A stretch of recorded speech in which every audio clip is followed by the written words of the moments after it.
Hello everyone. So today we study about the CPU scheduling algorithm. There is a first come first serve.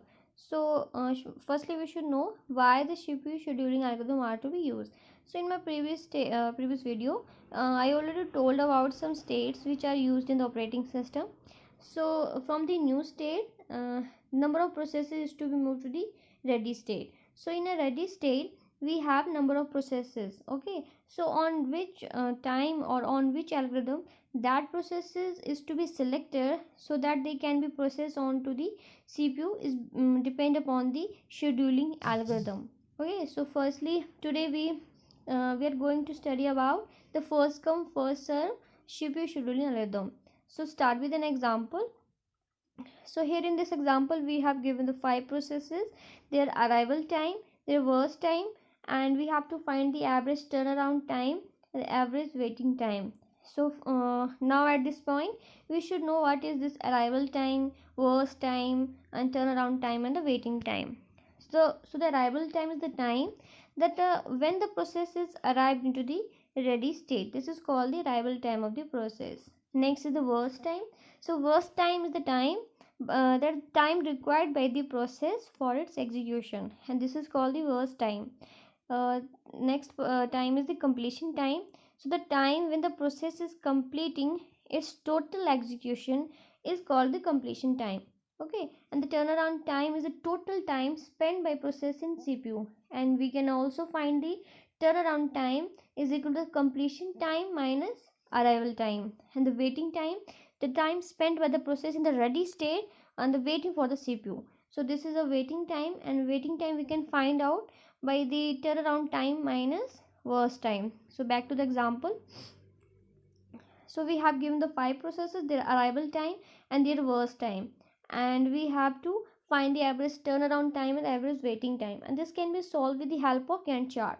Okay, so according to this algorithm, that is the first come first serve, the process who come first, that is to be served first onto the CPU. Okay, so at arrival time the process P1 is coming.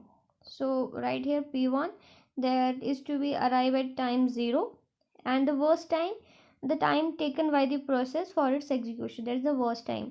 So the process P1 required, the worst time is 2.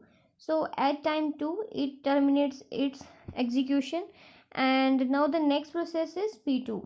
Okay, and the P2 arrival time is 1, and the process P3, the arrival time is 2. Now the process P2 is come first because its arrival time is 1, and the process P3 come after the process P2 because process P3 arrival time is 2. Okay, so process P2 is to be scheduled first. So right here P2 like this, and its worst time is 3.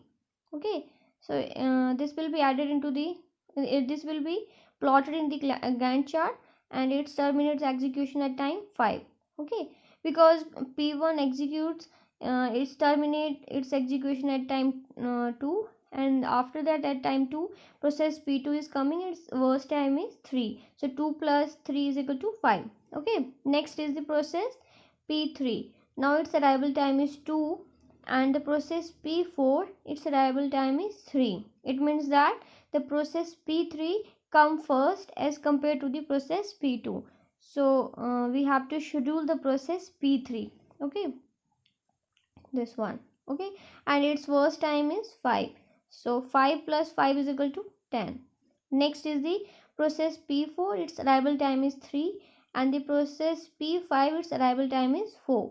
So now the process P4 is come first as compared to the process P5. So process P4 is to be scheduled onto the CPU, and its worst time is 6. Okay, so 10 plus 6 is equal to 16, and process P4 is to be scheduled, this one. Okay, and the process P5 lastly is to be scheduled. So right here P5, and its worst time is 4. So 16 plus 4 is equal to 20. Okay, this one. Now the completion time is the time that the process when the process completed its execution, that is the completion time. So the process P1 completes its execution at time 2.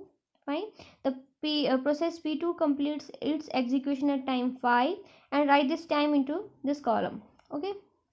Next is the turnaround time. So turnaround time is the difference between the completion time minus arrival time. Okay. So the for the process P1, completion time is 2. So 2 minus 0 is equal to 2. Okay. 5 minus 1 is equal to 4. Okay. 10 minus 2 is equal to 8. By doing so, we have this turnaround time by taking the difference between the completion time and the arrival time. Next is the waiting time. So waiting time can be found out by the difference between the turnaround time minus worst time. Okay. So 2 minus 2 is equal to 0. 4 minus 3 is equal to 1. 8 minus 5 is equal to 3. And by doing so, we get the waiting time for all the processes. Now we have to find the average turnaround time and average waiting time. So the sum of this, all the turnaround time, we get 43, and the waiting time sum up is we get 23.